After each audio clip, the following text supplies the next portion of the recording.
Howdy everyone, my name is Sean, I am Elliot's husband, and today I am here to talk about some recent books that I've enjoyed. This year I have kind of gone on a crime fiction spree. These are my favorites thus far.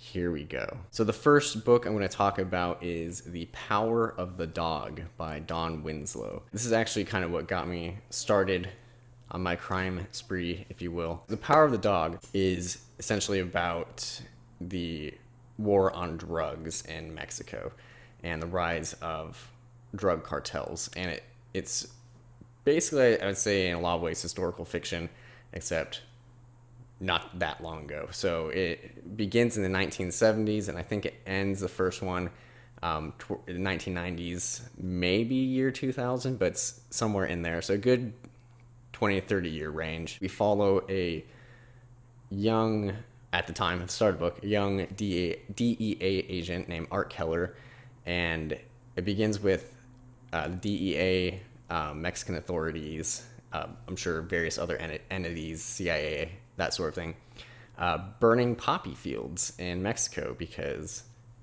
you get heroin from poppy. That's where the book begins. As the book continues, you learn about basically Art's nemesis and his rise to infamy as the head of the drug cartel. And obviously, you also learn about rival drug cartels. There's, all this infighting, and it's very interesting. A lot of it is pulled from actual events. Winslow does a really good job of taking real things that happen and then just putting his characters in that event, or taking a real person and basically just changing their name. We have a huge cast. I will say at times it's a little tricky keeping track of everybody, but there are some great characters. One of my favorites is Sean. That's my name. It is extremely violent, eye-opening. I learned a lot of things from the book. So a lot of the most horrifying things that happen, I think, that's too crazy for Winslow to have made up. I bet that's real. And you look it up, and it's true. It's really oddly informative. It's made me want to look more into, our war on drugs. And it's just a very well done book. I think the first one, The Power of the Dog, I think it is my favorite of the trilogy. The cartel's also very, very strong, and I'd say The Border is probably the weakest of the three, but also very good. What I did, since I like The Power of the Dog so much, was I did what any person would do. I Googled books like The Power of the Dog. That led me to the author Dennis Lehane, and I picked up The Given Day, which is what I'm going to talk about next. Takes place in Boston, Massachusetts, much like a lot of his books do. It follows a police detective. His name is Danny Coughlin. So he's a policeman. His father was a policeman. I think his father is still a policeman. He's a police captain. His brother is a lawyer. The setup here is Danny wants to make detective, and he's basically assigned to find communists, infiltrate the Communist Party in Boston, Massachusetts at the time. Danny does go undercover. He tries to root out communists in the name of being a patriot and because he wants to become a detective. But his thinking changes. What I liked about it is, once again, I end up learning something. I guess I need to pick these historical books. So if you know anything about Boston in, I think, 1919, there's some stuff that won't surprise you. I knew nothing about Boston in 1919. So really interesting stuff, especially surrounding the police force. If you don't know anything about the police force in Boston in 1919, I wouldn't look it up because it will spoil the book for you a little bit. But just a lot of research went into it. So this one's also a part of a trilogy. I think, he calls it his Coughlin trilogy. The first one follows Danny really the most, and then the second two are much shorter. The second two are probably about 300 pages each. They follow the youngest Coughlin brother. They don't really, the second two connect. They're very much the same. The Given Day, the first one, I think you can read as a standalone. I think it's the strongest also.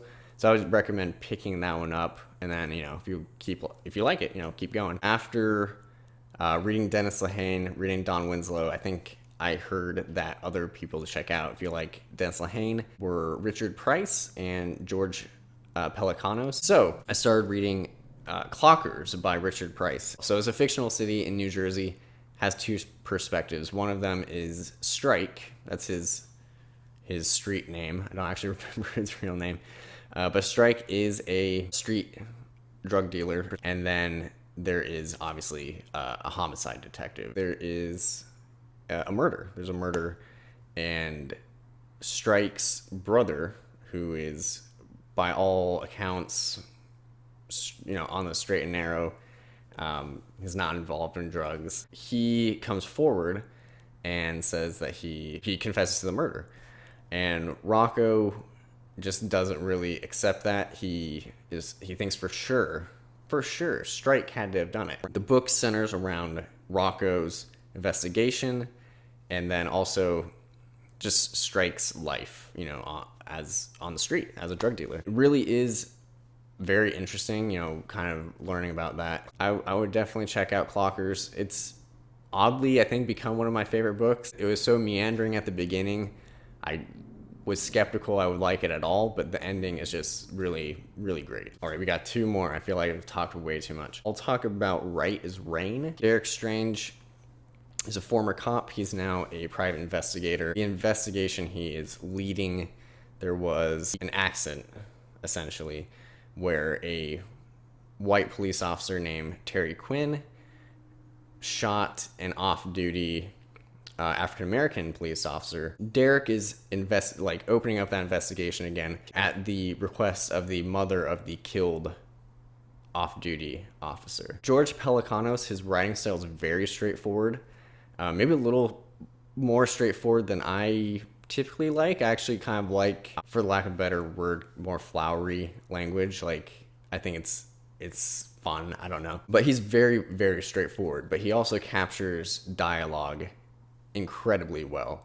I think all the dialogue in the book seemed very realistic. Lastly, we have The Big Nowhere by James Ellroy. This is the follow-up to his first book in the LA Quartet called The Black Dahlia. And for me, Big Nowhere is much stronger than The Black Dahlia. With the LA Quartet, as far as I can tell, I actually started the third one, there's not a whole lot of necessity to read them in order, although there are certain characters who are in each book that you they're still there. So I would say start with The Black Dahlia if you really want to, but I think you could start with Big Nowhere. Big Nowhere, basically, you have three different cops, and that's seems like that's a theme of James Ellroy. There's always three cops. That I don't know why, it's just the way it is. On New Year's Eve, there is this really, really gruesome murder. They find a body. So our main character involved with that aspect of it, his name is Danny. He just really wants to solve this case, and it takes him to some dark places. And the second cop that is second main character, he is named Mal Considine, and his goal is he's putting together basically this team to find communists within the entertainment industry. And then the third person is actually a former cop. He's no longer a policeman. His name is Buzz Meeks. He is my favorite of the three. He starts out really awful, and he probably continues to be really awful, but he kind of grows on you. So he's kind of like a fixer for Howard Hughes. So whenever there's anything that Howard Hughes wants brushed under the rug, or if he needs someone just to go intimidate someone, he calls up Buzz Meeks. He gets Buzz involved with Mal's investigation as well. So all three of them are working towards that goal, but they all kind of come together really well.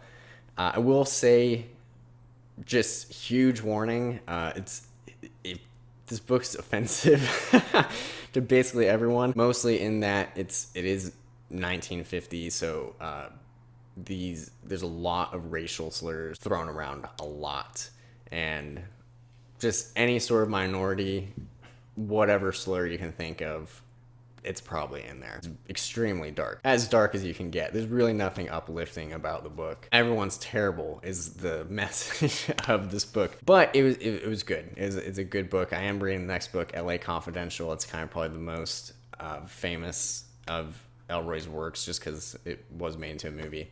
And the theme of everything is awful is already kind of evident in that one too. All right, so that's all I have. Those were my 5 recent books that I felt like talking about a little bit. If you're gonna read one of these, I'd say read The Power of the Dog. Fantastic book, and that's all I got. So thanks for watching.